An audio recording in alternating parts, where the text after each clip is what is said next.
ठीक।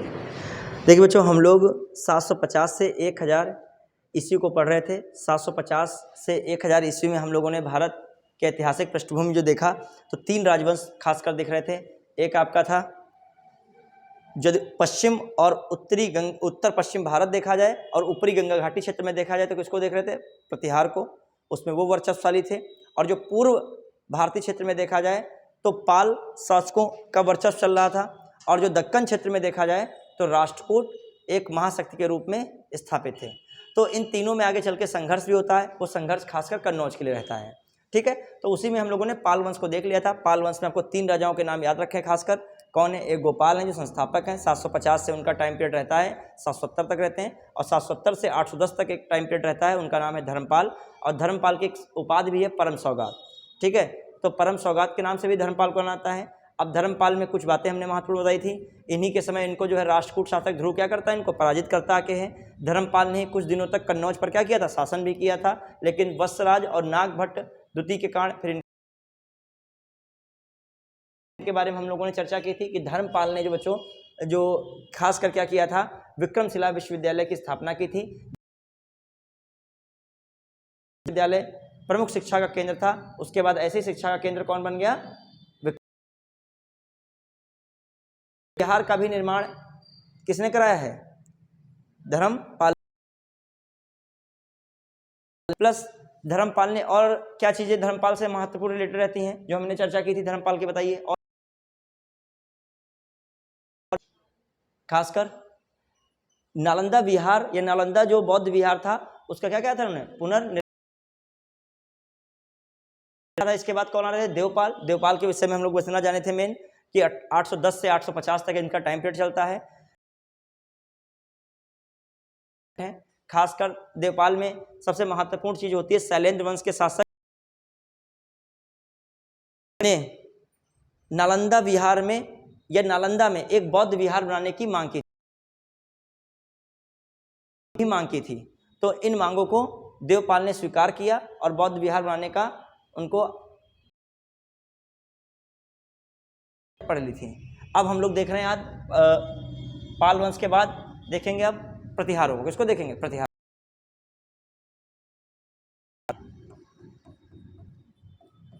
अब इनको कहा था गुर्जर प्रतिहार। क्या कहा जा रहा है? क्लियर? गुर्जर प्रतिहार। अच्छा, ये पाल वंश के राज्य की जानकारी कौन यात्री देता है? सुलेमान। धर्म कहा है उसने सबसे पावरफुल किसको बताया है? पाल राज्य को बताया है। ठीक है, ऐसे ही आगे चल आता अल मसूदी आता है। 915 के आसपास कौन आता है? अल मसूदी। अल मसूदी ने प्रतिहारों को जुज्र अल जुज्र के नाम से किसको कहा है? प्रतिहारों को कहा है। मतलब प्रतिहार राज्य को अल जुज्र। जुज्र का मतलब उनका मतलब हमारी समझ से गुर्जर निकल रहा था। हमारी समझ से क्या एनसीईआरटी ने भी यही कहा है कि जुज्र का उनसे मतलब क्या था? गुर्जर से था। ठीक है, और उन्होंने बौरा भी कहा। यहाँ के राजाओं को क्या कहा है? बौरा। मतलब खासकर बौरा किसको कहा है? मिहिर भोज को। मिहिर भोज ने आदि वारा की उपाधि धारण की थी तो आदि वारा को वो बौरा बोल गए हैं। उनकी भाषा में क्या कहा गया? बौरा। ठीक है, तो जो क्योंकि वो विदेशी थे तो उनकी लैंग्वेज यहाँ से लैंग्वेज से मैच नहीं कर रही थी, लेकिन जानकारी मिलती है कि बौरा किसको कहा है उन्होंने? मिहिर भोज को। भोज या मिहिर भोज को। क्लियर? तो हम सब लोग ये प्रतिहार के बारे में देखेंगे क्या क्या मेन चीजें हैं जो देखा जाए। प्रतिहार का मामला क्या है? ये गुर्ज राष्ट्र कह सकते हो या दक्षिण पश्चिमी राजस्थान में अपना साम्राज्य स्थापित शुरू में करते हैं। कौन? गुर्जर प्रतिहार। ठीक है, ये मतलब कैसे? दक्षिण पश्चिम राजस्थान जिसे गुर्ज राष्ट्र भी कह सकते हो, वहां पर अपना छोटा सा साम्राज्य स्थापित करते हैं। प्लस ये लोग विख्यात क्यों हुए प्रतिहार लोग? क्योंकि जो देखा गया 8वीं शताब्दी के शुरुआत में जो अरबों के आक्रमण हुए, बहुत सारे महत्वपूर्ण कुछ अरबों के आक्रमण रहे। महत्वपूर्ण का मतलब बड़े आक्रमण रहे, कुछ छिटपुट आक्रमण भी रहे। उन छिटपुट आक्रमणों को प्रतिहारों ने बड़ा मुकाबला करके उनको क्या कर दिया? किनारे किया। तो इनकी थोड़ी सी प्रसिद्धि इस मामले में हो गई कि ये अरबों को क्या कर देते हैं? पराजित कर देते हैं। तो अरबों को पराजित कर रहे हैं। प्लस प्रतिहारों के वंश की, गुर्जर प्रतिहार वंश की स्थापना का श्रेय नागभट्ट को दिया था। किसको? नागभट्ट प्रथम। किसने की थी? नागभट्ट प्रथम ने। लेकिन जो वास्तविक संस्थापक गुर्जर प्रतिहार का माने, थोड़ा सा कहानी बता रहे, कुछ समझ में तो आ ही रहा होगा, अभी लिखवा देंगे। जो गुर्जर प्रतिहार वंश का वास्तविक संस्थापक माने तो भोज को माने। अब देखो भोज दो हैं, एक परमार से संबंधित भोज हैं, वो भी उज्जैन के परमार भोज या भोज परमार, ठीक है। और ये दूसरे एक भोज हैं, ये किससे संबंधित हैं? गुर्जर प्रतिहार से। तो इन भोज को मिहिर भोज भी कहा जाता है। इन्हें क्या कहता है? भोज या मिहिर भोज। क्लियर? गुर्जर प्रतिहार के भोज या मिहिर भोज, ठीक है। तो जो कहा जाए गुर्जर प्रतिहार वंश का वास्तविक संस्थापक कौन रहा? मिहिर भोज रहा। क्लियर? मिहिर भोज ने ही फिर से कन्नौज की स्थिति क्या की थी? मजबूत की थी। उसने कन्नौज को क्या बनाई थी? राजधानी बनाई थी। और लगभग 1 सदी तक कन्नौज क्या रही? राजधानी रही। अभी मिहिर भोज का टाइम पीरियड ही बहुत बड़ा था। 836 से वो शासक बन रहा है और लगभग वो 885 तक शासन कर रहा है। उसके टाइम पीरियड में ही क्या रही? कन्नौज राजधानी ही रही। तो लगभग, और फिर आगे पीछे भी कन्नौज को राजधानी बनाते रहे और भी राजाएं, तो लगभग 1 सदी तक कन्नौज राजधानी रही। जो देखा जाए सबसे ज़्यादा पावर जो प्रतिहारों को दी, किसने दी थी? मिहिर भोज ने। तो हम लोग स्टार्टिंग कर रहे हैं, तो इसमें ये कहाँ के थे गुर्जर प्रतिहार? गुर्ज राष्ट्र या इसे कहा जाता है पश्चिमी राजस्थान।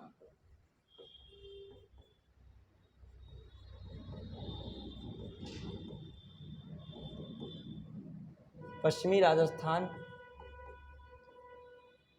के क्षेत्र से इनका उद्भव हुआ, ठीक है। तो गुर्ज राष्ट्र या पश्चिमी राजस्थान के क्षेत्र से निम्नलिखित में से किस शक्ति का उद्भव हुआ? तो किसको लगाओगे? गुर्जर प्रतिहारों को। फिर जो हम लोग देखें गुर्जर प्रतिहार में ये क्यों प्रसिद्ध हुए? अरबों के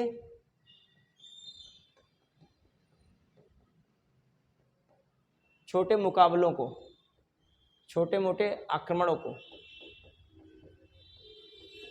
छोटे आक्रमणों का मुकाबला करने का कारण प्रसिद्ध पाए, का मुकाबला किया, इसलिए इनको क्या मिल गई? प्रसिद्धि मिल गई। ये एक शुरू में ओहदेदार के रूप में थे, ओहदेदार के रूप में, लेकिन अब इनकी इच्छा जागृत हो रही है, क्या किया जाए? अब चाह रहे हैं ये, क्या इनका लक्ष्य है? गुजरात, मालवा व ऊपरी गंगा घाटी, ऊपरी गंगा घाटी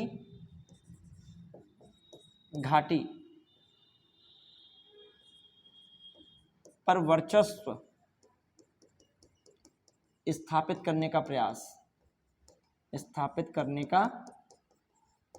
कर रहे हैं। क्लियर? लेकिन यदि प्रयास तो कर रहे हैं, लेकिन उधर ये प्रयास विफल करने में कौन है? राष्ट्रकूट शासक इनको आगे बढ़ने नहीं दे रहे हैं। खासकर ध्रुव हैं, गोविंद तृतीय हैं, ये जो शासक हैं इनको आगे बढ़ने नहीं दे रहे हैं, ठीक है। अब आइए देखते हैं, ऐसे हमारे ध्रुव ही इनको क्या करके चला गया? पराजित करके चला गया। किसको? प्रतिहारों को। तो ये अभी तो वर्चस्व स्थापित करने का प्रयास कर रहे हैं, लेकिन वर्चस्व स्थापित कौन करने नहीं दे रहा है? गुजरात मालवा पे। और गुजरात मालवा पर किसकी रुचि ज़्यादा है? गुजरात मालवा के प्रति राष्ट्रकूटों में भी इंटरेस्ट बहुत है। अब गुजरात मालवा इनके लिए भी इम्पोर्टेंट है। गुजरात मालवा किसके लिए इम्पोर्टेंट है? राष्ट्रकूट के लिए। हालांकि राष्ट्रकूट महाराष्ट्र में थे, लेकिन महाराष्ट्र ऊपर कौन है? गुजरात है कि नहीं। और थोड़ा सा इधर चलोगे मध्य प्रदेश वाले क्षेत्र में, थोड़ा सा वो कौन क्षेत्र आने लगेगा? मालवा। तो मालवा और इनका भी वही एरिया है, लगभग गुजरात के तो है ही है गुर्ज राष्ट्र, मतलब पश्चिम दक्षिण राजस्थान, तो इनका भी वही तो एरिया में लड़ाई झगड़ा है एक हिसाब से। और ये भी अपना शक्ति विस्तार करना चाह रहे हैं और राष्ट्रकूट उत्तर की ओर रहना चाह रहे हैं। तो कॉमन सी बात, इनकी ज़्यादा लड़ाई किससे हुई?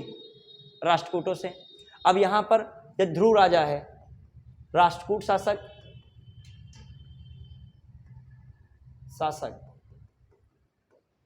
ध्रुव ने प्रतिहारों को आगे बढ़ने से रोका,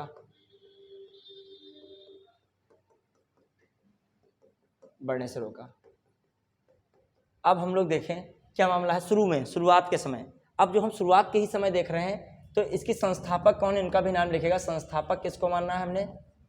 नागभट्ट कौन है? प्रथम। संस्थापक कौन है? नागभट्ट प्रथम। लगभग टाइम पीरियड 730 से 756 के आसपास का टाइम पीरियड है नागभट्ट प्रथम का।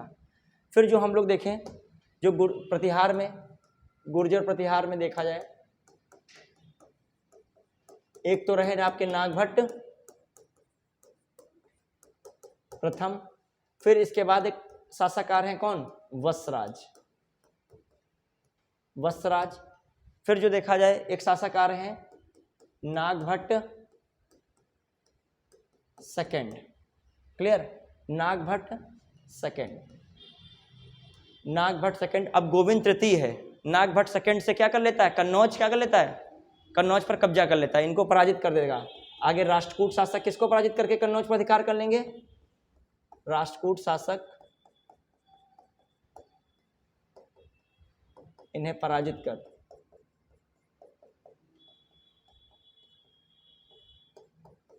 कन्नौज पर अधिकार कब्जा कर लिए, ठीक है। और उस राष्ट्रीय शासक का नाम खासकर कौन है, गोविंद,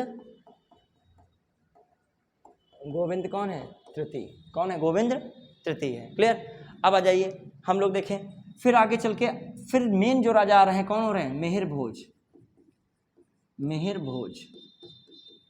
और मिहिर भोज के बाद कौन होता है, महेंद्रपाल।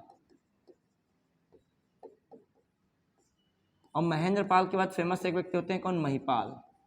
एक महिपाल पाल वंश से भी कहीं कहीं जुड़ जाते हैं, ये महिपाल यहाँ पे भी है, ठीक है, महिपाल, ठीक। तो ये आपको क्रोनोलॉजी जरूरी से याद रखने के, एक बार क्वेश्चन आया था पीसीएस में तो ये पूछ लिया था क्रोनोलॉजी में, तो इस क्रोनोलॉजी को दिमाग में रखिएगा, थोड़ा सा कंफ्यूज ना होइएगा। तो क्रोनोलॉजी में अब देखिए, अब जो वास्तविक संस्थापक किसको मान लिया जाए, वास्तविक संस्थापक, देखो बताने को तो बहुत कुछ है, लेकिन टाइम यदि ज़्यादा नहीं आपके पास एग्जाम का रहता है तो जो महत्वपूर्ण चीज़ें हैं कई बार पूछी गई उनको तो जरूर ही बताया जाए। तो देखिए, एक जो शासक हो रहा है कौन, मिहिर भोज, जिसको माना जाता है, क्वेश्चन आ जाए गुर्जर प्रतिहार वंश का वास्तविक संस्थापक कौन, तब नागभट्ट प्रथम को नहीं लगाएंगे, किसको लगाएंगे, मिहिर भोज को लगाएंगे। मिहिर भोज ने जो शासन प्रारंभ किया, इसने शासन प्रारंभ, अब मिहिर भोज को थोड़ा सा समझते हैं, शासन प्रारंभ किया कब, प्रारंभ किया, कब शासन प्रारंभ किया, 1836 से 1836 एडी से इसने क्या किया, शासन प्रारंभ किया। अब देखा जाए जो मेन खोई हुई एक इमेज है, प्रतिहारों की खोई हुई जो एक इमेज हो गई, खोया हुआ सम्मान है, उसको वापस लाने का कार्य किसने किया, मिहिर भोज ने। प्रतिहारों के खोए सम्मान को वापस लाना, खोए सम्मान को वापस लाना, ठीक है। फिर आइए जो है कन्नौज पर, कन्नौज पर नियंत्रण स्थापित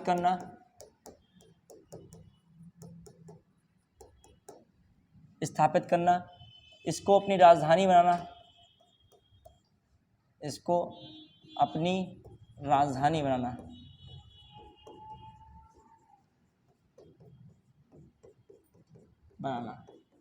लगभग एक सदी तक, लगभग एक सदी तक कन्नौज पर किसका नियंत्रण रहा, फिर कन्नौज पर प्रतिहारों का नियंत्रण।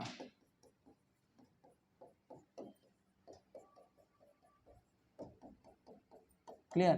अब आ जाइए, ये किसके बारे में हम लोग बात कर रहे हैं, मिहिर भोज।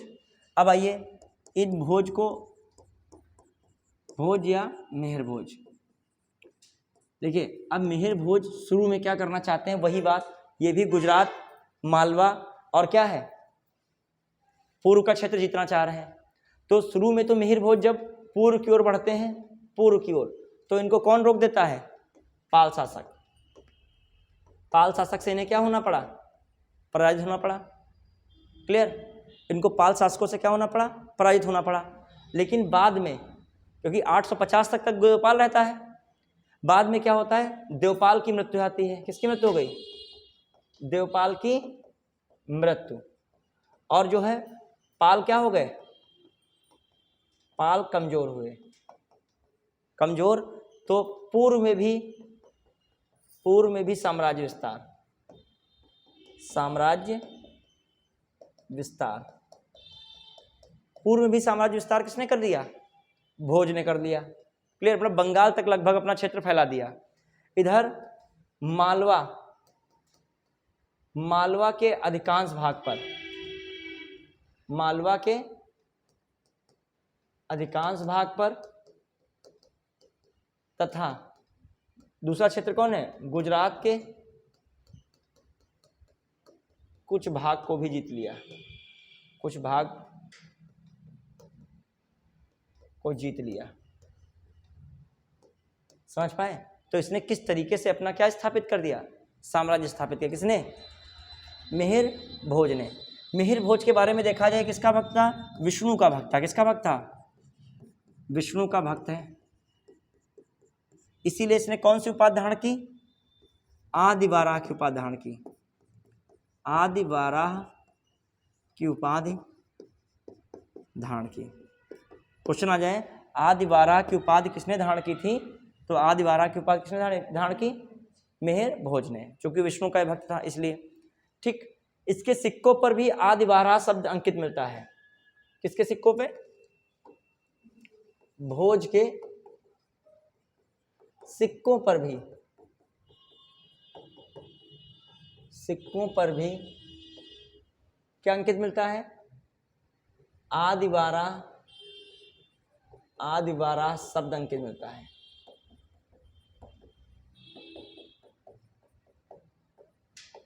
आदिवाराह संकेत अंकित है। ठीक है, तो ये किसके बारे में है? मिहिर भोज के बारे में।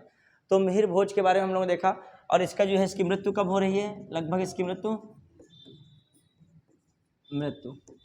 885 ईस्वी में।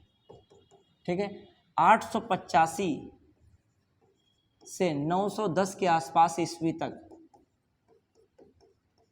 किसका शासन रहता है? तक शासन किसने किया? किसको डाल दिया जाए? किसने किया था? महेंद्र पाल ने। किसने शासन किया? महेंद्र पाल ने क्या किया? शासन किया। तो जो है 885 से 910 तक जो है महेंद्र पाल ने क्या किया? किस पर शासन कर रहे हैं महेंद्र पाल? जो अपने प्रतिहार जो साम्राज्य स्थापित किया गया था, उस साम्राज्य को बचाने की पूरी जिम्मेदारी निभा रहे हैं। कौन? अब लास्ट में कौन आ रहे हैं? महेंद्र पाल। और एक इन्हीं के बाद आ रहे हैं, कौन है? महिपाल। कौन आ रहे हैं? महिपाल। महिपाल, उनका टाइम पीरियड लगभग 910 से स्टार्ट होता है, 10-15 साल चलता है उनका टाइम पीरियड। ठीक है, अब देखते हैं हम लोग मेन 910 से स्टार्ट हो रहा है। अब इन्हीं के टाइम पीरियड में, अब इन दोनों लोगों के टाइम पीरियड में कह लीजिए, एक बहुत बड़े नाटककार, प्रसिद्ध नाटककार, उनका नाम है, क्वेश्चन कई बार आता है, प्रसिद्ध नाटककार राजशेखर। प्रसिद्ध नाटककार कौन आए थे? प्रसिद्ध नाटककार कौन रहे? राजशेखर। तो क्वेश्चन है, राजशेखर किसके समय शासन काल में रहते हैं? प्रसिद्ध नाटककार किसके समकालीन हैं? तो महिपाल के भी हैं, और किसके हैं? महेंद्र पाल के भी हैं। ठीक, महिपाल के ही टाइम पीरियड में, टाइम पीरियड इनका आगे बढ़ता जाएगा, तो इन्हीं के टाइम पीरियड में 915-16 ईस्वी में विदेशी यात्री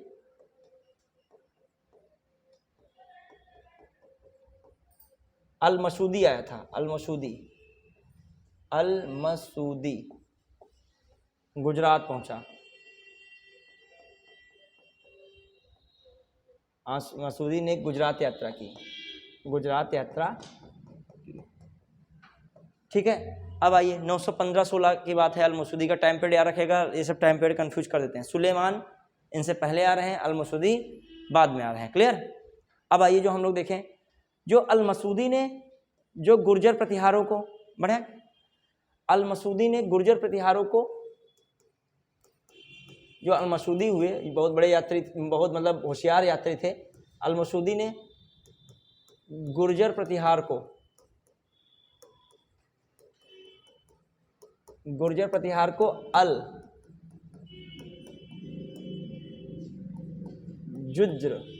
क्या कहा है? अल-जुज्र के नाम से कहा है। मतलब अल-जुज्र नाम दिया है किसको? गुर्जर प्रतिहार राजाओं को क्या नाम दिया है? अल-जुज्र, या गुर्जर प्रतिहार राज्य को नाम दिया है अल-जुज्र। ठीक है, फिर अल-मसूदी कह रहे हैं तो यहाँ पर जुर्ज का मतलब समझ सकते हो हम किससे कर रहे हैं, अर्थ किससे निकाला जा रहा है, जुर्ज का मतलब इनका है गुर्जर। ठीक है, इसने जो है किसको बौरा कहा है, मिहिर भोज, राजा मिहिर भोज को, राजा मिहिर भोज को, मिहिर भोज को बौरा कहा, बौरा कहा। ठीक है, बौरा का मतलब निकाला जाए तो क्या निकल सकता है, आदि वारा से। ठीक है, जो एनसीईआरटी कहती है बौरा का तात्पर्य हो सकता है उस समय का क्या हो, आदि वारा। और राजा को बौरा कहा है, और किस राजा को विशेष करके बताया है, मिहिर भोज, क्योंकि मिहिर भोज महिपाल से पहले आ चुके थे। महिपाल पौत्र है ना, पोता है, किसका पोता है, मिहिर भोज का। क्लियर, तो मिहिर भोज का जिक्र कर सकते हैं अल मसूदी। फिर आइए जो हम लोग देखें आगे चल के क्या हो रहा है कि इनको और कौन कमजोर कर रहा है। एक इधरी शासक आता है गोविंद तृतीय के बाद, बहुत महत्वपूर्ण शासक है।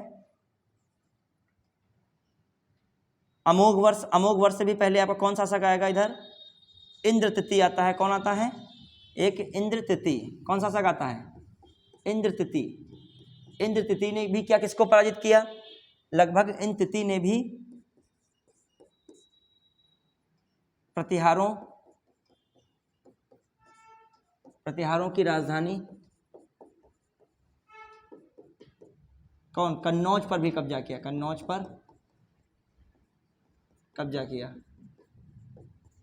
तो इंद्र तृतीय का एक आक्रमण मिलता है, और एक कौन थे, एक उससे पहले कौन राजा आ रहे थे, गोविंद तृतीय। गोविंद तृतीय नागभट्ट के समय आ रहे थे, और ये लगभग क्या है 900 के बाद का टाइम पीरियड में कौन आ रहा है, इंद्र तृतीय।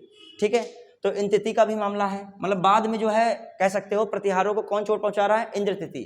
फिर आगे चल के जो प्रतिहारों को लगभग 963 के आसपास, कौन 963 ईस्वी के आसपास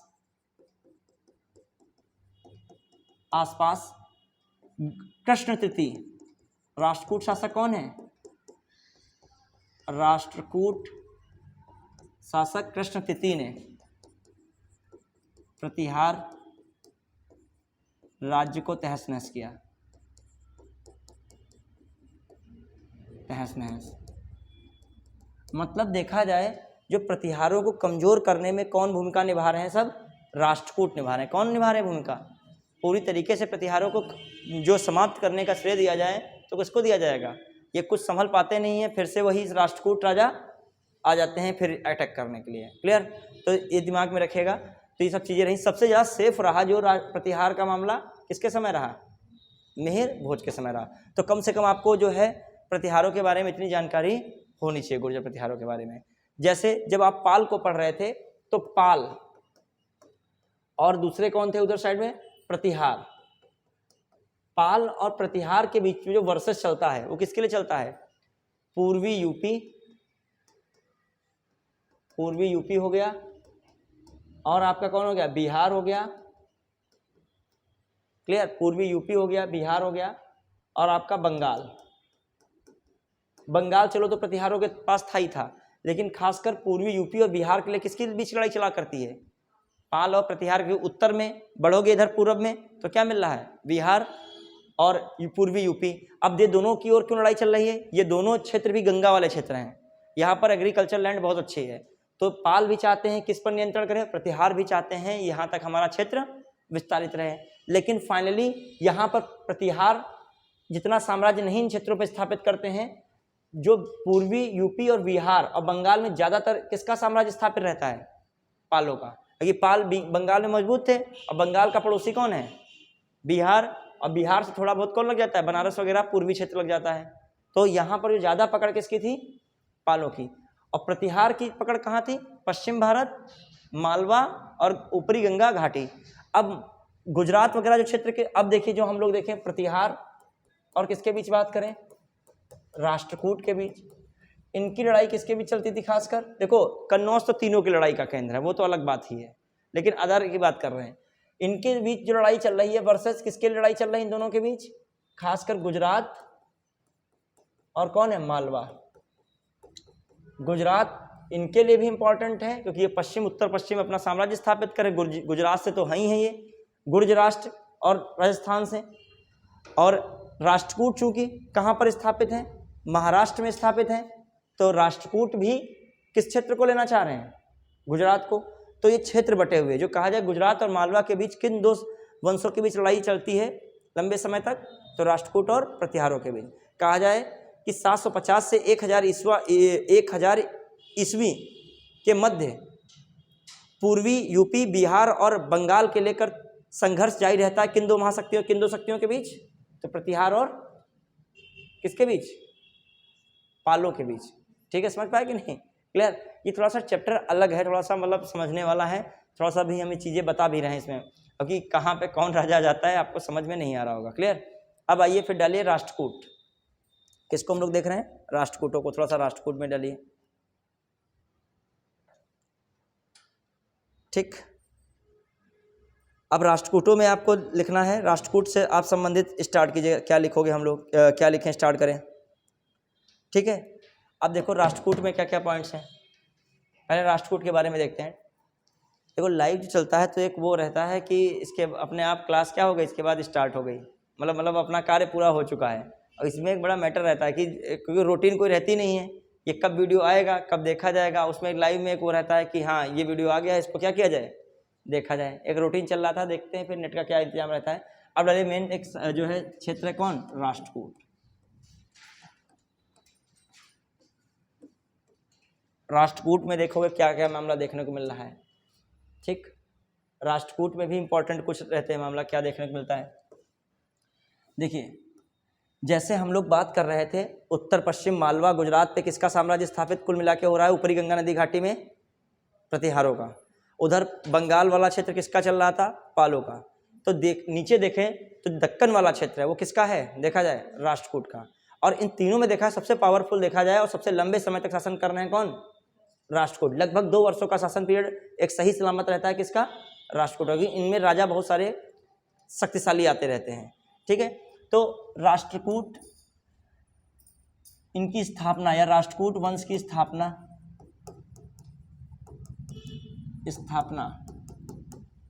दंत दुर्ग कर रहा है। कौन कर रहा है, दंत दुर्ग ने की। किसने की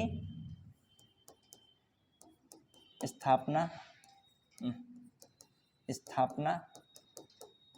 दंत दुर्ग ने की, दंत दुर्ग ने की। ठीक, तो दंत दुर्ग ने किस तरीके से कि बताया जाता है 700 शिलालेखों में जानकारी मिलती है 754 ईस्वी में, 54 ईस्वी में बादामी के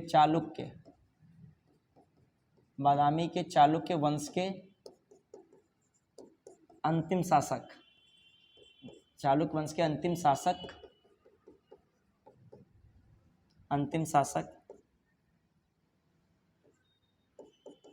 कीर्तिवर्मन सेकंड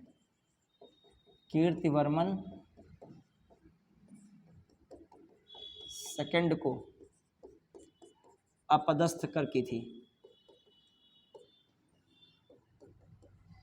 ठीक है, मतलब कीर्तिवर्मन सेकंड को उखाड़ फेंका, कीर्तिवर्मन सेकंड को निकाल हटाया और क्या कर दिया, किसकी स्थापना कर दी, राष्ट्रकूट वंश की स्थापना की। जो कहा जाए, जो और बात कही जाए, इनकी राजधानी बहुत पूछी जाती है। इनकी राजधानी क्या रही, राजधानी सभी को पता होगा कौन है, मान्यखेत। इसको मालखेड़ भी कहा गया। क्या कहा गया है, मालखेड़ भी आ जाए तो यही समझिएगा मान्यखेत ही है। फिर आ जाइए मालखेत या मालखेड़। अब ये कहाँ पर है राजधानी, ये महाराष्ट्र के सोलापुर के जिले के पास है। तो इसका मतलब कहाँ पे ये मान्यखेत, महाराष्ट्र में है। क्लियर। धीरे धीरे इन्होंने क्या किया, पूरा महाराष्ट्र को क्या कर लिया, कवर कर लिया। पूरे महाराष्ट्र को कवर किसने कर लिया, उत्तरी महाराष्ट्र, कर्नाटक, आंध्र प्रदेश,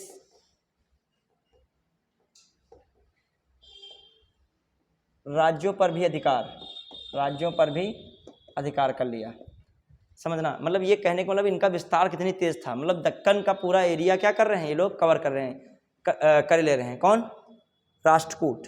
ठीक है, अब हम लोग देखते हैं राष्ट्रकूट में कुछ शासकों की बात कर रहे हैं हम लोग।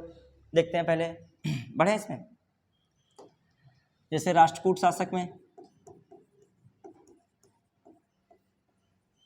एक कौन से महत्वपूर्ण शासक हो रहे हैं? दंतिदुर्ग। कौन हुए? दंतिदुर्ग। दंतिदुर्ग का ज़्यादा लंबा टाइम पीरियड नहीं रहता है। दंतिदुर्ग के बाद आ जाते हैं कृष्णराजा प्रथम या कृष्णराज प्रथम आ जाते हैं। कौन आते हैं? कृष्णराज प्रथम। और कृष्णराज प्रथम के बाद से जो आ जाते हैं गोविंद सेकंड। कौन आ गए? गोविंद सेकंड, लगभग 774 से 80 तक। और फिर इसके बाद आते हैं ध्रुव। बार बार ध्रुव देखने को मिलते हैं। 780 से लगभग 93 टाइम पीरियड तक कौन रहते हैं? ध्रुव। और ध्रुव के बाद गोविंद कौन आते हैं? गोविंद तृतीय, 793 से लगभग 814 तक। और फिर जो आपके पास बहुत इंपॉर्टेंट शासक है कौन है? अमोघवर्ष।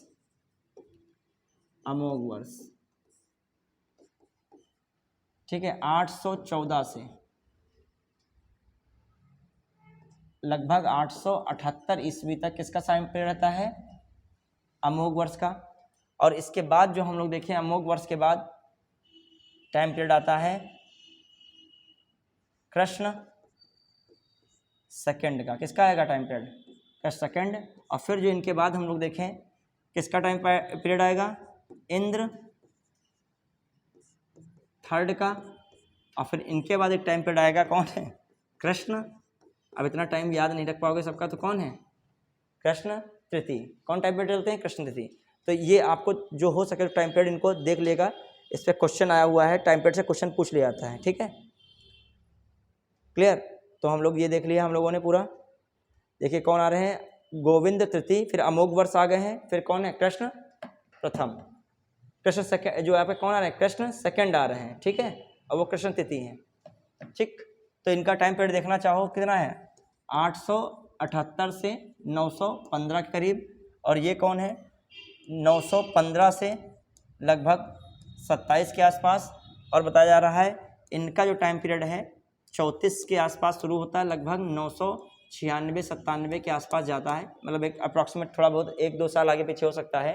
तो टाइम पीरियड में देखें, और यहाँ पर इनका टाइम पीरियड जो देखा जाए, दंतदुर्ग का तो 754 से रहता ही है, लेकिन ये 756 से कब तक? 772 से 75 के बीच इनकी मृत्यु मानी जाती है। इनकी मृत्यु बीच में हुई है। ठीक है, उसी दौरान जो है कौन शासक आ गए? गोविंद सेकंड। तो इसलिए ये इंपॉर्टेंट हो जाते राजा कि सीक्वेंस पूछ लेता। कभी कभी कठिन पेपर पूछता है, यहाँ से क्या पूछ लेगा? सीक्वेंस। तो आपको एक बार सीक्वेंस के तौर पे देखना है, जैसे वहाँ पे देख रहे थे वैसे यहाँ पे सबसे पहला राजा, मतलब पता है जब कठिन क्वेश्चन बनेगा देखो ऐसे दे देगा, यहाँ के 4 उठा दे देगा और क्या कहेगा? सीक्वेंस सेट करो। क्योंकि एक बार ऐसे ही क्वेश्चन किस में आ चुका है? प्रतिहार राजवंश में आया है, ऐसे ही इसमें आ सकता है। क्लियर?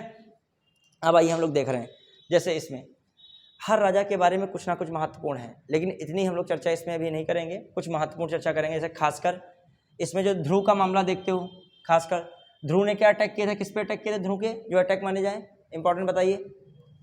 एक तो इन्होंने किस पे किया था? प्रतिहारों पर किया, प्रतिहार पर आक्रमण किया था। और इन्होंने ध्रुव ने किस पर अटैक किया था? पाल पर। उस समय पाल राजा कौन था? धर्मपाल था। क्लियर? आगे चल के गोविंद तृतीय भी किस पे अटैक करते हैं? प्रतिहार पर। इनका भी अटैक किस पे रहता है? प्रतिहार पर। और जो इनका अटैक है 793 से किसके बीच? 814 के बीच, 814 के बीच। तो जो प्रतिहार का अटैक है धर्मपाल, देखिए ध्यान से देखिएगा, गोविंद तृतीय 793 से 814 के बीच इनका टाइम पीरियड है गोविंद तृतीय का। तो उस समय प्रतिहारों में 800 से जो है 833 के आसपास का टाइम पीरियड चल रहा है। किसका? नागभट्ट किसका? सेकंड का। समझ पाए? तो जो गोविंद तृतीय ने किसको पराजित किया था प्रतिहारों में? नागभट्ट सेकंड को, और कन्नौज पर अपना अधिकार स्थापित किया। क्लियर? तो कुछ टाइम पीरियड से मिलान भी कर सकते हो। अब आइए जो हम लोग देखते हैं इसमें देखा जाए इंद्र तृतीय को, इंद्र तृतीय का टाइम पीरियड कितना है 915 से 27, क्लियर।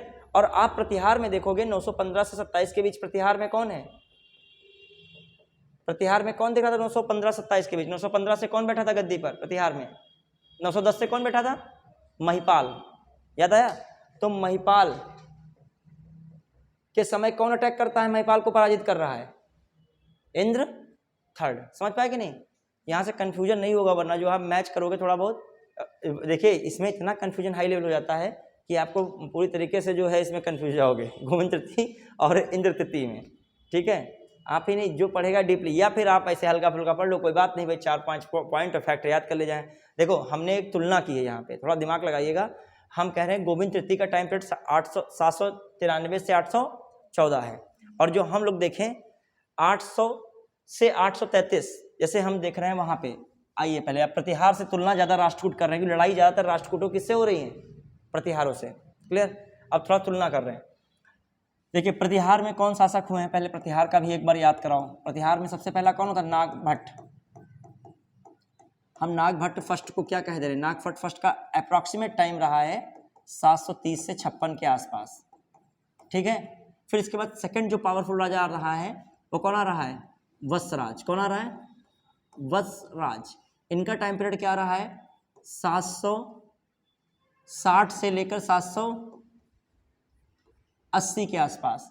इसके बाद एक राजा और कौन आ रहे हैं, नागभट्ट सेकंड। कौन आ रहे हैं, कौन आ रहे हैं, नागभट्ट। वत्सराज के बाद और कोई आए हैं, कोई नहीं, नागभट्ट सेकंड। और नागभट्ट सेकंड का टाइम पीरियड इसके बाद से रहेगा 800 से 833, 20 साल का कुछ है मैटर, इसमें कोई आएगा। नागभट्ट से आपका नागभट्ट का टाइम पीरियड रहेगा 800 से लगभग कितना रहता है, 833 के आसपास। और फिर नागभट्ट के बाद कौन आता है यहाँ पर, बताइए इंपॉर्टेंट कौन आया था, मिहिर भोज या भोज। भोज का टाइम पीरियड जानते ही 836 से कितना है, 885, ठीक है। और 885 के बाद कौन आ रहा है, महेंद्रपाल। 85 से 90, और 90 से कौन आ रहा है, महिपाल। अब इधर का उधर का थोड़ा सा क्या कर लीजिएगा, टैली कीजिएगा, तो आप संघर्ष आराम से जान जाओगे, क्लियर।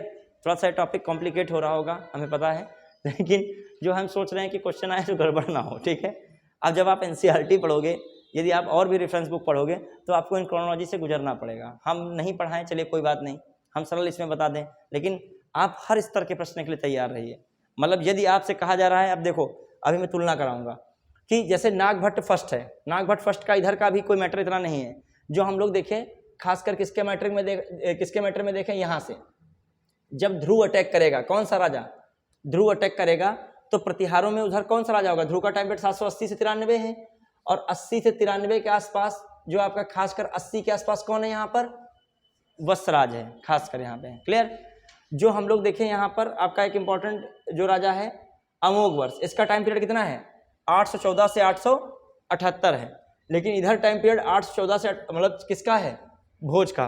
तो जितना इधर पावरफुल भोज है, तो उधर उतना पावरफुल कौन है, अमोघ वर्ष है। तो इन दोनों में इंटरफेयर कम देखने को मिलेगा। लेकिन जो हम लोग देखें गोविंद थर्ड का टाइम पीरियड 93 से 14 है, उधर देखो नागभट्ट का है 800 से 833 के आसपास। तो देखा जाए जो गोविंद तृतीय ने जब पराजित किया, तो किसको पराजित किया, नागभट्ट सेकंड को, क्लियर। उनसे समझो एक हिसाब से नियंत्रण ले लिया, कहाँ का नियंत्रण ले लिया बच्चों, प्रतिहार का नियंत्रण ले लिया, मतलब कन्नौज पर नियंत्रण स्थापित किया किसने, यहाँ पर गोविंद तृतीय ने, क्लियर। फिर आगे हम लोग देखें, यदि यहाँ पर इंद्र थर्ड है, तो वहाँ पर कौन है, यहाँ पे 910 के बाद से कौन स्टार्ट होता है, किसका शासन, महिपाल। तो महिपाल हो गया, क्लियर। फिर देखा जाए कृष्ण तृतीय, मैंने कहा था 963 के आसपास प्रतिहारों की बिल्कुल कमर तोड़ दी जाती है, बिल्कुल कमजोर कर देता है, कौन कर देता है, कृष्ण तृतीय। समझ पाए कि नहीं। अब आइए जो इसमें हम लोग देखते हैं क्या क्या मामला चलता है। तो क्वेश्चन आता है कि कन्नौज के लिए त्रिपक्षीय संघर्ष में नागभट्ट सेकंड को किसने पराजित किया, या नागभट्ट सेकंड का किससे मुकाबला हुआ, गोविंद तृतीय से। फिर कन्नौज के त्रिपक्षीय संघर्ष के लिए इंद्र तृतीय का मुकाबला किससे हुआ, उधर साइड में कौन है, महिपाल। किससे मुकाबला हुआ, महिपाल, क्लियर। जो अंतिम रूप से राष्ट्रकूट के शासक ने जो है प्रतिहारों को चोट पहुंचाई, तो अंतिम कौन है, इधर कृष्ण तृतीय है। अब आइए इनमें से कुछ और चीज़ें देख लेते हैं, इतना तो हम लोगों ने देखा ही था। अब आइए देखते हैं इसमें अमोघ वर्ष के बारे में थोड़ा जानते हैं। ठीक है, अमोघ वर्ष इंपॉर्टेंट है। अमोघ वर्ष, देखिए ये इंपॉर्टेंट इसलिए है क्योंकि राष्ट्रकूटों ने जैन धर्म को संरक्षण दिया था। किस धर्म को संरक्षण दिया? राष्ट्रकूटों ने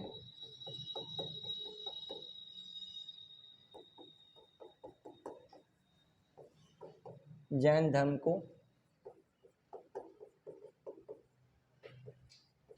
संरक्षण दिया। क्लियर? तो राष्ट्रकूटों ने जैन धर्म को संरक्षण दिया, लेकिन केवल जैन धर्म को संरक्षण नहीं दिया है, ब्राह्मण धर्म को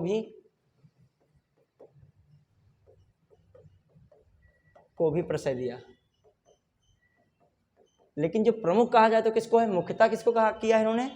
जैन धर्म। ये चीज दिमाग में रखिएगा। जैसे केवल वाला वर्ड आ जाता ना, एक बार क्वेश्चन है तो केवल दे दिया वर्ड, उसमें केवल में कह दिया कि पालों ने केवल बौद्ध का धर्म का संरक्षण किया, वहां पे लाइन क्या हो गई? गलत है, क्योंकि वैष्णव और कौन होने चाहिए साथ में? शैव। ऐसे केवल वर्ड आए उसके लिए मैंने ब्राह्मण धर्म हो गया। ठीक है, राष्ट्रकूटों ने, उसी में एक राष्ट्रकूट शासक कौन आ रहा है? अमोघ वर्ष। इसके समय में एक जैनाचार्य थे, कौन थे? जैनाचार्य। आप लोगों ने कल ही पढ़ा था, शायद कल या परसों में। जैनाचार्य कौन थे? जिनसेन थे, याद आया? जिनसेन। और इनकी पुस्तक कौन है? आदि पुराण। कौन है? आदि पुराण। इनकी रचना कौन है? आदि पुराण। तो अमोघ वर्ष के ही समय है। क्लियर? अब देखिए क्या मैटर है इसमें। जो जैनाचार्य जिनसेन है, इनकी कौन है? आदि पुराण है। और बताइए अमोघ वर्ष किस भाषा को ये लोग जो है प्रश्रय देते हैं? वैसे इनके समय जो है कन्नड़ भाषा को प्रश्रय दिया जा रहा है, संस्कृत भाषा को प्रश्रय दिया रहा है, और अपभ्रंश भाषा को भी क्या दिया जाता है? प्रश्रय। तो राष्ट्रकूट में एक और चीज लिखेगा। वैसे अमोघ वर्ष की आप बताओगे, कन्नड़ भाषा की प्रथम रचना मानी जाती है। कन्नड़ भाषा की प्रथम रचना,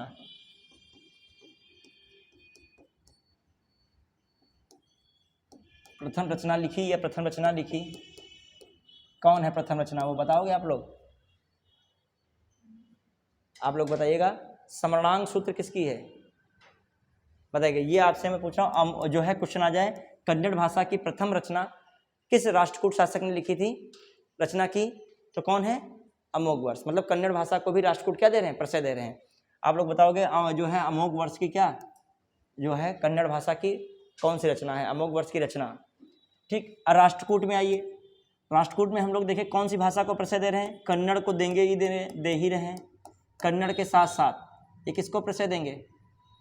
अपभ्रंश भाषा को। अपभ्रंश भाषा को, या ऐसे लिखा अपभ्रंश भाषा को।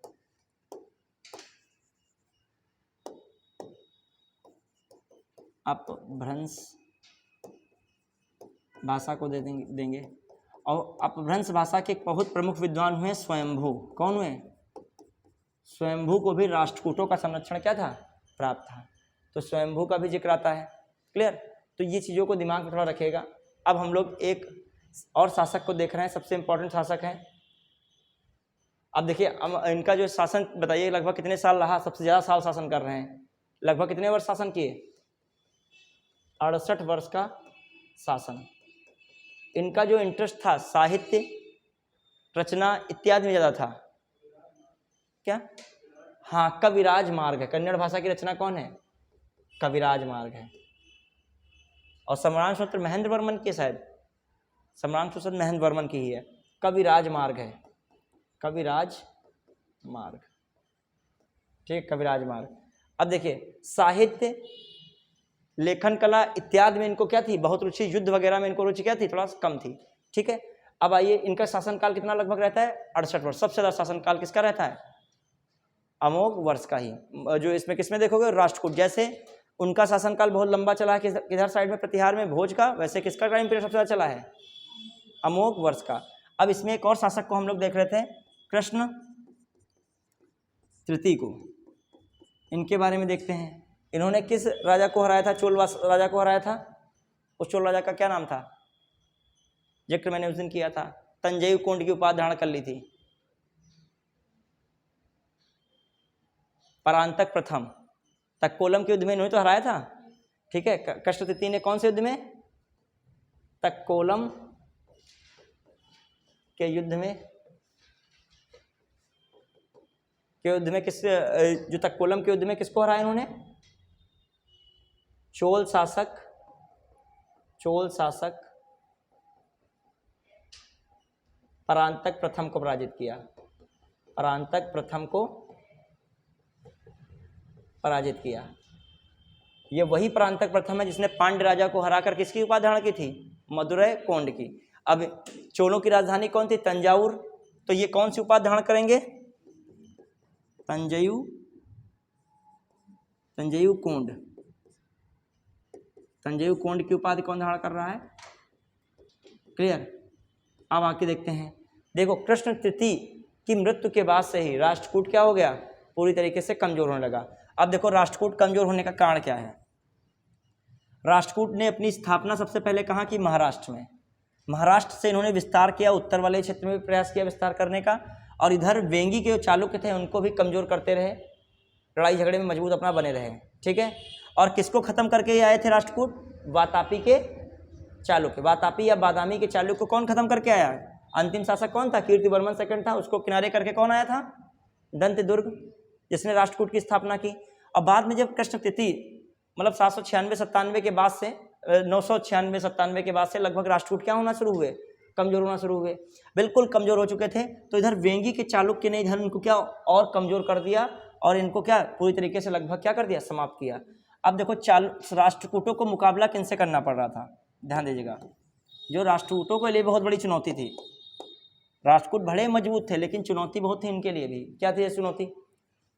यहाँ पर महाराष्ट्र है, इधर इनको वेंगी से हमेशा लड़ाई करनी पड़ती थी। ठीक है। इधर साइड में कौन है? पल्लव भी थे, पल्लव से भी इनकी लड़ाई हुई। इधर चोल डायनेस्टी भी है कुछ समय के लिए बीच में इधर ही, और इधर साइड में नीचे पांडे भी लड़ाई करने में कभी कभी आगे रहते थे, और कभी कभी इनको शुरुआत में चेरों से भी लड़ाई करनी पड़ी, मतलब केरल वाले से भी। तो दक्षिण के राज्यों से भी इनको क्या करना पड़ता था? सामना। उधर कौन सामना करना पड़ा? देखिए कितनी कठिन इनकी स्थिति है। उधर कौन है? प्रतिहारों से इनको क्या करना पड़ रहा है? सामना। क्योंकि प्रतिहार भी चाहते हैं धमा चौकड़ी मचाकर कहाँ पे आ जाएं?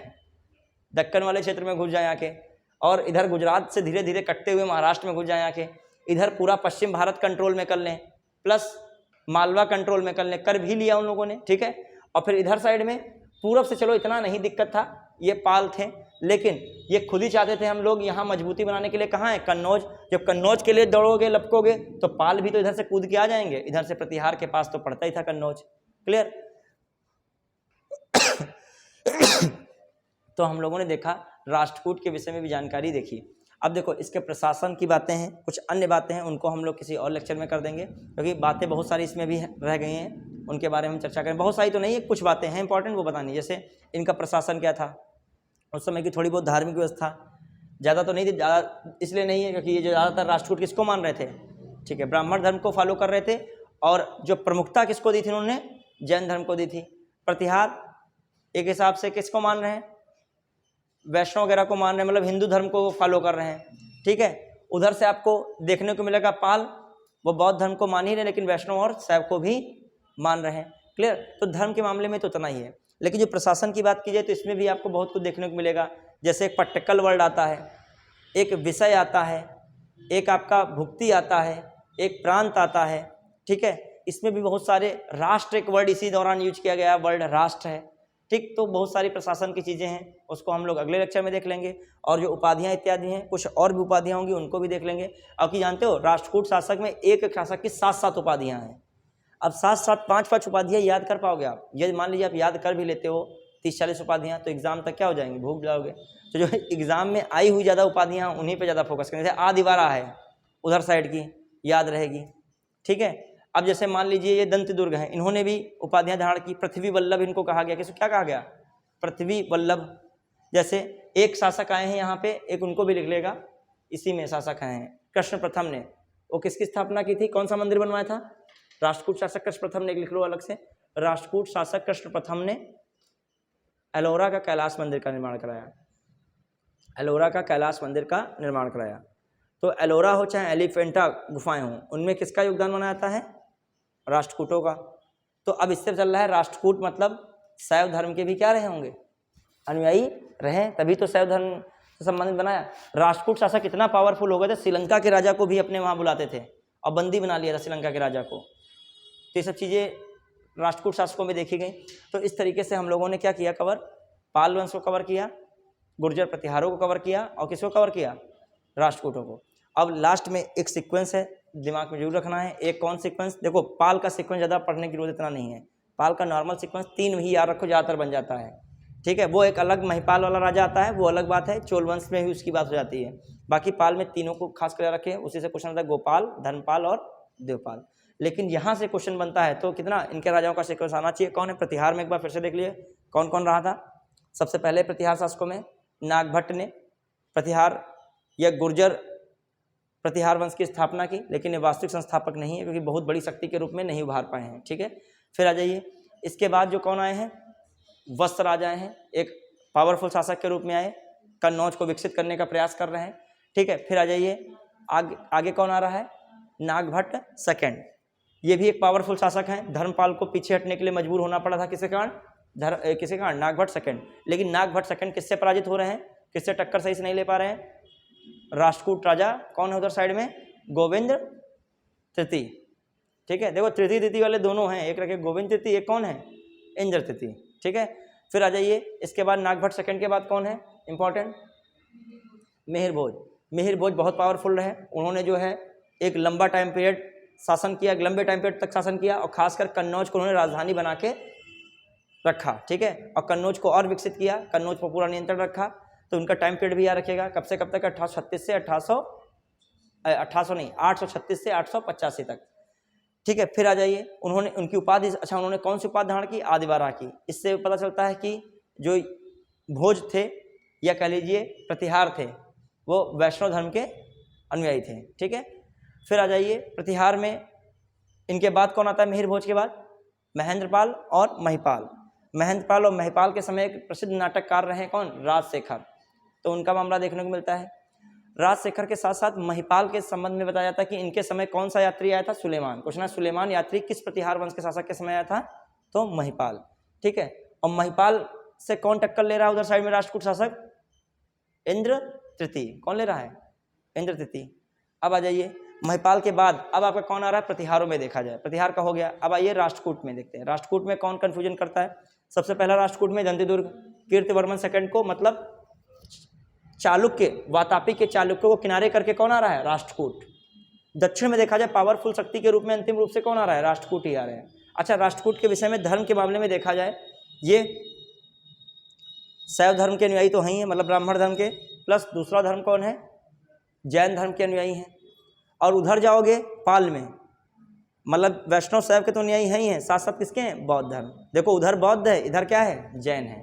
फिर आइए, जो राष्ट्रकूटों में और देखा जाए धर्म के मामले में, तो राष्ट्रकूट लोग धर्म के मामले में बहुत उदार थे, क्योंकि जो मुस्लिम व्यापारी आए तो मुस्लिम व्यापारी अपनी कॉलोनियाँ बना के रह रहे थे, मुस्लिम व्यापारी अपने कॉलोनी में मुखिया बन जाते थे, और मुस्लिम व्यापारी अपनी मस्जिदों में नमाज भी अदा कर लेते थे। तो ये सब छूट, मस्जिदों में मुस्लिमों को नमाज अदा करने की, मुस्लिमों को जो व्यापार करने की इत्यादि की छूट कही जाए दक्षिण भारत के राज्यों में, किसने दिया था, राष्ट्रकूट ने। ये उल्लेख याद रखेगा, धर्म के मामले में ये राष्ट्रकूट सबसे उदार माने गए हैं, ठीक है। चलिए, ये मुस्लिमों वाला कॉन्सेप्ट याद रखेगा, किसने मुस्लिमों को बहुत छूट दी थी, राष्ट्रकूटों ने, ठीक है। फिर जो हम लोग देखते हैं राष्ट्रकूट के अलावा, राष्ट्रकूट में शासन कौन कौन है, मेन देखते हैं। पहला तो दंतदुर्ग हो गए, दंतदुर्ग के बाद उनके चाचा हैं, दंतदुर्ग का बेटा नहीं है, उनके चाचा कौन है, कृष्णराज प्रथम। और कृष्णराज प्रथम के बाद कौन आ रहा है, गोविंद सेकंड। और गोविंद सेकंड के बाद कौन आ रहा है, ध्रुव। और ध्रुव के बाद कौन आ रहा है, गोविंद तृतीय। और गोविंद तृतीय के बाद कौन आ रहा है, अमोघ वर्ष। अमोघ वर्ष के बाद कौन आ रहा है, कृष्ण सेकंड आ रहे होंगे। और फिर कौन आ रहा है, इंद्र तृतीय। और इंद्र तृतीय के बाद कौन आ रहा है, कृष्ण तृतीय। समझ पाए, देखिए कंफ्यूज हो जाओगे। देखो ये है ही है मैटर, ऐसा स्लाइड दिखा देंगे तो आपको आ जाएगा। आपको पता है क्वेश्चन जहाँ से कठिन बन सकते हैं बना सकता है। सीक्वेंस पे अक्सर पूछा जा रहा है, देखा 1 2 3 4 लिख देगा, पूछता है सीक्वेंस। फिर आ जाइए, ये सब हो चुका। अब हम लोगों ने राष्ट्रकूट में सब चीज़ें धर्म की भी देख ली थी और ये सब चीज़ें देख ली थी, बाकी चीज़ें हम अब नेक्स्ट लेक्चर में देखेंगे। देखो स्लाइड एक बार दिखाई दे रहे हैं, ये आपको हमने बताया था राष्ट्रकूट के फर्स्ट से देखते हैं, 1 मिनट के लिए बस। देखो एक इसमें काम करना है, एक बार सीक्वेंस अपने आप कॉपी पर बिना देखे लिखिएगा, तभी आएगा। 1 2 बार लिख के देखोगे, ठीक है। देखिए पता नहीं चलता है कितनी साइड हो जाती है। देखो हमने सुना स्टार्टिंग की थी गुर्जर प्रतिहार से। और इनका टाइम पीरियड जो हम लोग देखे 3 शक्तियों का क्या रहता है, खासकर सब कुछ देखने को मिल रहा है 750 से ही कहाँ तक देखा होगा तुम लोगों ने, समकालीन सब किसमें है, तीनों इसी टाइम पीरियड में देख रहे हैं सब आगे पीछे। फिर जो हम लोगों ने देखा था आगे ये देख लिया था क्या सिस्टम है इनका, गंगा की ऊपरी घाटी पे है और उत्तर पश्चिम है, इनका कहाँ है, पूर्व साइड बंगाल साइड है, इनका कहाँ है, दक्कन के क्षेत्र में। ये स्टार्टिंग हमने देखी थी। कन्नौज की लड़ाई झगड़ा चला था, कन्नौज के बारे में हमने बात कर ली थी। फिर जो देखा जाए हमने कन्नौज के साथ साथ और भी चीज़ें देख ली थी कि पाल वंश के शासकों के बारे में जानकारी देखी थी, धर्मपाल हैं, गोपाल है, धर्मपाल है, देवपाल है। फिर देखा था हम लोगों ने धर्मपाल के विषय में जानकारी देख ली थी, ठीक है। परम सौगात की उपाधि धर्मपाल को दी गई है। धर्मपाल के संबंध में और भी देखा था, 2 पेज लगा खाली हो गए। हाँ, इसमें फिर देखिए दक्षिण पूर्व एशिया से संबंध जो कहा जाए किस जो है 750 से 1000 ईस्वी के शासन राजवंश के रहे सबसे अच्छे, किसके रहे, पाल वंश के, क्योंकि ये भी बौद्ध के अनुयायी हैं, वो भी बौद्ध के अनुयायी, कई कई धर्म बहुत लिंक कर जाता है व्यापार वगैरह में। फिर आइए गुर्जर प्रतिहार के बारे में हम लोगों ने सारा कुछ जाना था, क्या मामला है, गुर्जर प्रतिहार में ये सब देखा था, ठीक है। राजधानी भी देख ली थी सब, ठीक है। हाँ, जो है ये सब देखा था प्रतिहार में ही। फिर प्रतिहारों का एक हमने वो भी लिखा होगा सीक्वेंस, लिखा है कि नहीं, ये प्रतिहारों का क्या लिखा, अच्छा राष्ट्रकूट प्रतिहार का सीक्वेंस नहीं लिखा था क्या, मैंने लिखा था ना, मैं बोला था केवल, लिखा था ना। चलिए तो ये भी हो गया। फिर ये सब हो गया है आपका पूरा कंप्लीट, क्लियर। आज के लिए इतनी रखते हैं क्लास। अब एक क्लास और रहेगी, उसमें राजपूत काल के छोटे छोटे राजवंश रहे हैं, जैसे परमारों का मामला आता है, ठीक है, आपका जो है चौहान आते हैं, ये सब उसमें हम लोग देख लेंगे एक क्लास में। तो आपका ये भी टॉपिक और वो भी टॉपिक कवर हो जाएगा, ठीक है। आज के लिए इतने रखते हैं।